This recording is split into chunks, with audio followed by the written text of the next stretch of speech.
Ayan, mga kapatid, yung karanasan po natin, laban ang ating budhi, laban ang ating espiritu sa kanyang itinuturong maling ebanghelyo. Bakit?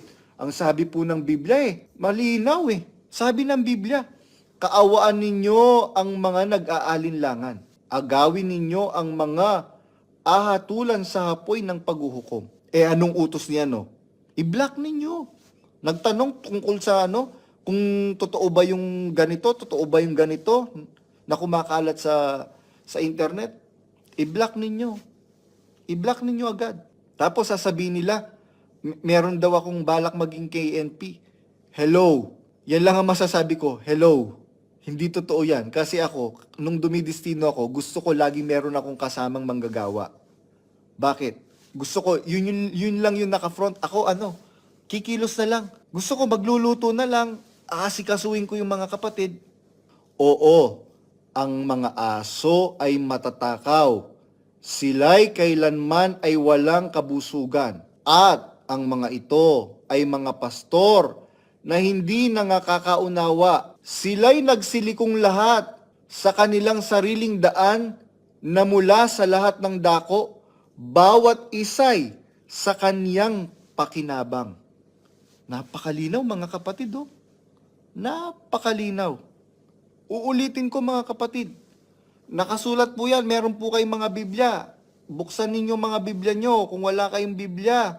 Nakasulat malinaw. Isaiah 56:11. Oo, ang mga aso ay matatakaw. Sila'y kailanman ay walang kabusugan. At ang mga ito ay mga pastor na hindi nakakaunawa. Sila'y nagsilikong lahat at sa kanilang sariling daan na mula sa lahat ng dako, bawat isa'y sa kanyang pakinabang. Hindi ba totoo mga kapatid sa Melbourne, Australia, na marami pong atraso sa kaperahan? Si Efren Baking, dyan sa lokal po ninyo sa Melbourne, Australia. Biruin mo, ang daming perang nawawala, ang daming pera ng iglesia. Biruin mo, isa sa lokal sa abroad, wag ko nang sasabihin mga kapatid, daang-daang libong dolyares mga kapatid. Hindi lang $100,000, hindi lang, isang lokal pa lang yun mga kapatid. Isang lokal pa lang yun. Yung nalalaman ang mga banal na kasulatan na makapagpapadunong sa iyo sa ikaliligtas sa pamamagitan ng pananampalataya kay Kristo Jesus. Ang lahat ng mga kasulatan na kinasiya ng Diyos ay mapapakinabangan din naman sa pagtuturo, sa pagsansala, sa pagsaway, sa ikatututo na nasa katwiran, upang ang tao ng Diyos ay maging sakdal, tinuruang lubos sa lahat ng mga gawang mabuti. Ang tao po ng Diyos mga kapatid, tinuruang lubos sa lahat ng mga gawang mabuti. Katunayan na mali itong sinasabi, labag sa aral ng Panginoong Jesucristo, itong sinasabi at itinuturo ni Daniel Rason na i-block ninyo, kapag masama i-block ninyo. Ayan mga kapatid, yung karanasan po natin, laban ang ating budhi, laban ang ating espiritu sa kanyang itinuturong maling ebanghelyo. Bakit? Ang sabi po ng Biblia malinaw Sabi ng Biblia, kaawaan ninyo ang mga nag-aalinlangan. Agawin ninyo ang mga ahatulan sa hapoy ng paghuhukom. Anong utos niya, I-block ninyo. Nagtanong tungkol sa kung totoo ba yung ganito, totoo ba yung ganito na kumakalat sa internet. I-block ninyo. I-block ninyo agad. Tapos sasabihin nila, meron daw akong balak maging KNP. Hello. Yan lang ang masasabi ko. Hello. Hindi totoo yan. Kasi ako, nung dumidestino ako, gusto ko lagi meron akong kasamang manggagawa. Bakit? Gusto ko, yun lang yung naka-front. Ako kikilos na lang. Gusto ko magluluto na lang. Aasikasuhin ko yung mga kapatid. Kaya ganun po mga kapatid. Kung meron pong lumihis, hindi po tayo yun mga kapatid. Kung meron pong lumihis sa aral ng kaligtasan, ito pong lumihis na ito ay si Daniel Rason. Ito pong lumihis na ito ay yung mga KNP, mga hinayupak na mga KNP niyang matakaw sa ano? Matakaw sa pakinabang, matakaw sa pera. Basahin po natin yung nakasulat sa aklat ni Propeta Isaias. Sa Isaias 56:11, ang sabi pong nakasulat ay ganito: Oo, ang mga aso ay matatakaw, sila'y kailanman ay walang kabusugan, at ang mga ito ay mga pastor na hindi nakakaunawa. Sila'y nagsilikong lahat sa kanilang sariling daan na mula sa lahat ng dako, bawat isa'y sa kaniyang pakinabang. Napakalinaw mga kapatid, oh. Napakalinaw. Uulitin ko mga kapatid. Nakasulat po yan, meron po kayong mga Biblia. Buksan ninyo mga Biblia nyo kung wala kayong Biblia. Nakasulat to, malinaw. Isaiah 56:11. Oo, ang mga aso ay matatakaw. Sila'y kailanman ay walang kabusugan. At ang mga ito ay mga pastor na hindi nakakaunawa. Sila'y nagsilikong lahat at sa kanilang sariling daan na mula sa lahat ng dako. Bawat isa'y sa kanyang pakinabang. Kaya yan po mga kapatid, yan ang ginagawa ngayon ng mga KNP na matatakaw. Matatakaw. Matatakaw sa pera. Biruin mo, anong mukhang iyaharap mo sa kapatiran ngayon, Efren Baking? Mapagbanal-banalan ka. Kaya ako, yung nakita ko nung dumadalo ako, habang nakikinig ako ng mga paanyaya bago yung formal na ng pagkakatipon, nakita ko ng mata ko, naging halimaw si Efren Baking. Naging halimaw siya. Kinuskus ko pa po yung mata ko, baka na ano lang ako, na parang, ano bang tawag doon? Namali lang ako. Pagkatapos kong kusutin yung mata ko, mga kapatid, yun pa rin, halimaw pa rin. Wala naman po akong idea dyan. Alam niyo po mga kapatid, mahal ko po dati yung si Efren Baking na yun. Bakit? Alam ko po kasi siya yung siya yung isa sa mga pangunahing KNP na pinagkakatiwalaan at mahal ni Brad Ellie. Oo, akala ko na malikmata lang ako. Biruin mo, palagay niyo po ba mga kapatid, isa lang ang kapatid na kinausap niya para swelduhan siya sa kumpanya? Hindi ba totoo mga kapatid sa Melbourne, Australia, na marami pong atraso sa kaperahan si Efren Baking dyan sa lokal po ninyo sa Melbourne, Australia? Biruin mo, ang daming perang nawawala, ang daming pera ng iglesia. Biruin mo, isa sa lokal sa abroad, ay, wag ko nang sasabihin mga kapatid, daang-daang libong dolyares mga kapatid. Hindi lang $100,000, hindi lang, isang lokal pa lang yun mga kapatid. Isang lokal pa lang yun. Ngayon, bakit hindi matapos-tapos yung pasalamatan? Ganun ba kawalang pera, budget ang iglesia? Nagkakamali po kayo mga kapatid. Napakaraming pera ng iglesia. Napakaraming pera ng iglesia. Sobrang dami ng pera sa iglesia. Lalo na ngayon. Biruin mo, wala namang ginagawang Biruin mo, wala namang ginagawang pagpapalaganap ng salita ng Diyos. Tapos, meron tayong sariling TV station. Meron tayong sariling radio station. Anong ginagawa ni Daniel Rason? Ayun, nagpapalipad ng motorsiklo. Kaya itong si Daniel Rason na to, napakasinungaling eh. Dapat last year, pupunta siya sa Como hindi na target ng mga kapatid sa Hong Kong, yung budget na dapat nilang ialat, pang saludar, kay Daniel Rason sa kanyang pagbisita last year, dapat. Kaya hindi po siya natuloy. Sabi nung ni Efren Baking, di ba, pumunta nun si Efren Baking at saka si Resty Reyes. Ang sabi niya, busy si Daniel Rason. Tapos kamukat-mukat mo, makikita na yung isang vlogger, nagpunta doon at inarap niya. Same day, mga kapatid. Same day. Ganon ka ba ka-busy, Daniel Rason? At ganon ka ba ka-importante? Ang sabi po ni San Pablo sa ikalawang Korinto 12:14 hanggang 15, narito ito ang ikatlo na ako'y handang pumarian sa inyo at ako'y hindi magiging pasanin ninyo. Tandaan niyo po yung salita na yon. At ako'y hindi magiging pasanin ninyo sapagkat hindi ko hinahanap ang inyo kundi kayo. Sapagkat hindi nararapat ipagtipon ng mga anak ang mga magulang, kundi ng mga magulang ang mga anak.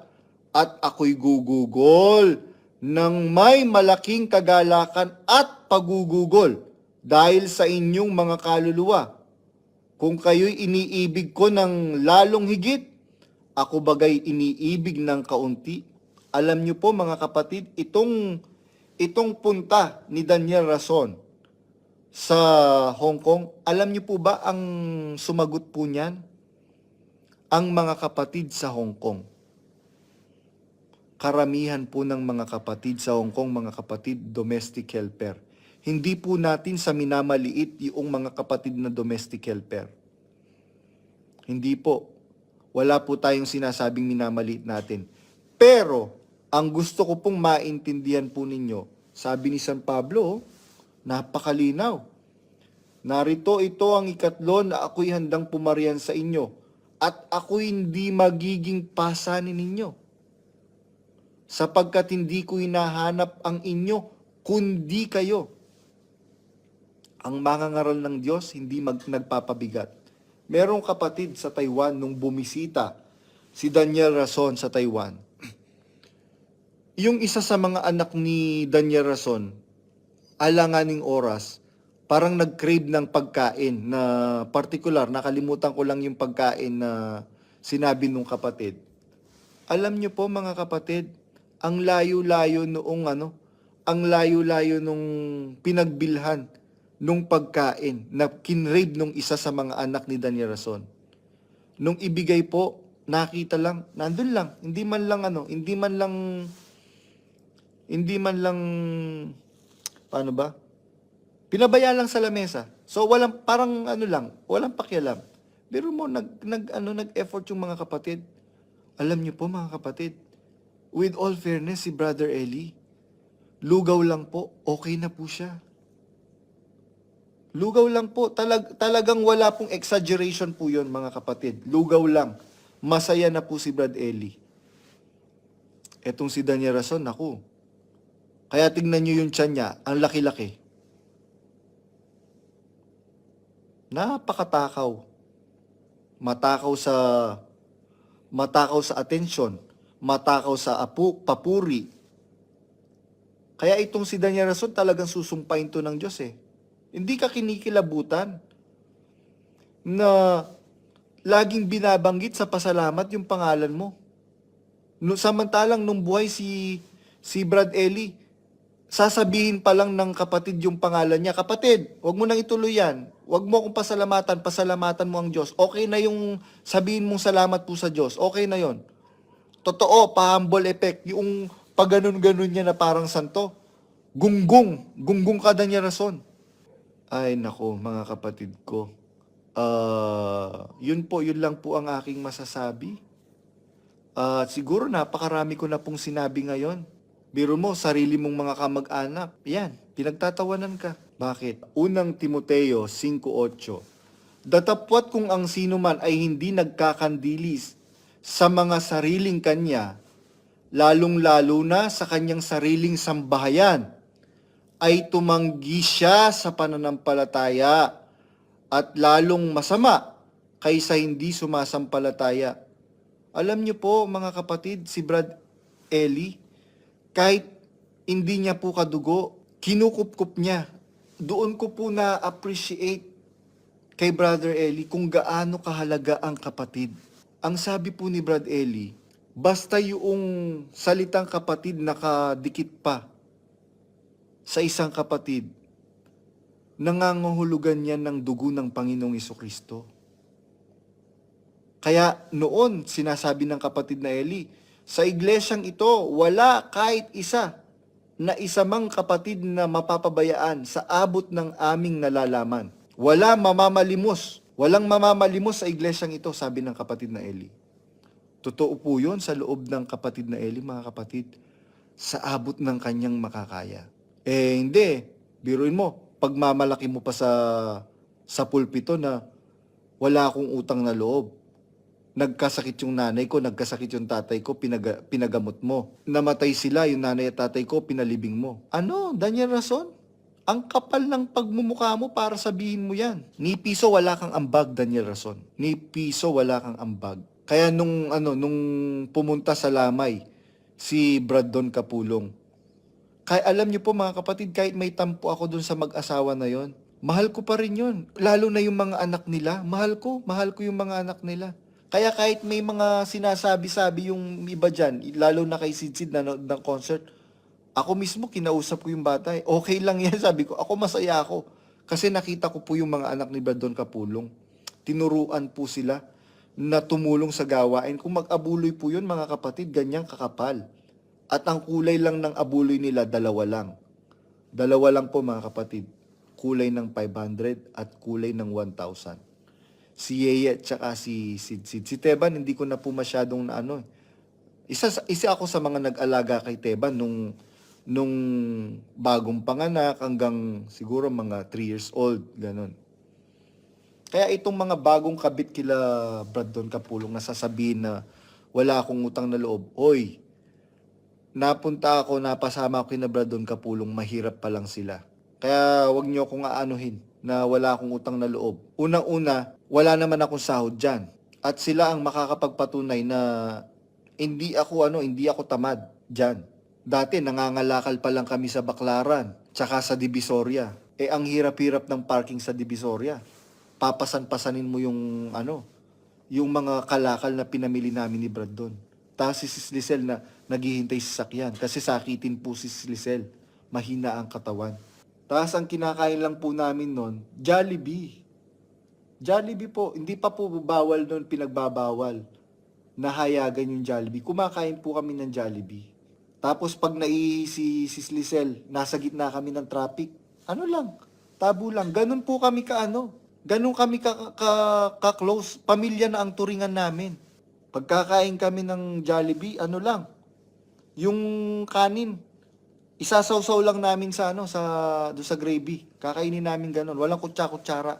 Kaya in fairness, nakita ko na talagang nagsikap at nagtumulong yung pamilya Kapulong na yon kay Brad Eli, si Brandon at saka si Sis Lisel. Kaya yung pamilya ni Brandon Kapulong, mahal ko. Si Ate Lai, tsaka si Inda, mahal din ako nung mga yon. Bago ako umalis ng bansa, pumunta ako. Sabi nga ni Inda, nung nanay ni Brandon, akala ko hindi mo ako dadalawin. Kasi minahal ko yung mga kapatid, minahal ko yung kapatiran. Kaya mga kapatid, masakit ito sa kalooban ko, itong nangyayari na to. Masakit yung ginawa nila sa akin. Kaya lang, nag-iba nung namatay si Brad Eli. Maraming naging iba. Maraming nangyaring pagkakaiba. Totoo bang binibigay ni Kuya sweldo niya kay Bes? Diyan po wala po akong personal knowledge kasi madali lang pong sabihin yun eh. Ay, sa bagay, natimbre ko naman na kay yung mga property nila. Tsaka yung pong mga property nila, hindi naman po nakapangalan sa kanila. Hindi po nakapangalan sa kanila. Yung bahay sa La Vista, hindi naman po nakapangalan sa kanila. Yung bahay sa Timog, hindi naman din nakapangalan sa kanila. Yung bahay sa ganyan, sa ganito, hindi rin nakapangalan sa kanila. Bro, di ba sabi mo si Sis Luz dati dapat magkakaasawa na dapat may manliligaw sa kanya kaso pinili niya ang sinabi ni Brother Eli. Maglingkod na walang istorbo. Bakit na yon? Ngayon mga worker at MMC at NC madali nang mag-asawa at di nasususpindi. Dati nasususpindi ang mga kapatid dahil dyan. Kasi po, pagka inigpitan ni Daniel Rason, yung aral, mauubos po sila lalo. Mauubos lalo ang mga miyembro niya. Unang-una, wala wala namang sustansya yung ipinapangaral ni Daniel Rason. Ayan, kayo po ang ebidensya mga kapatid. Kayo po ang makakapagpatunay niyan na walang sustansya. Bakit? Tamad po kasing magbasa ng Biblia si Daniel Rason.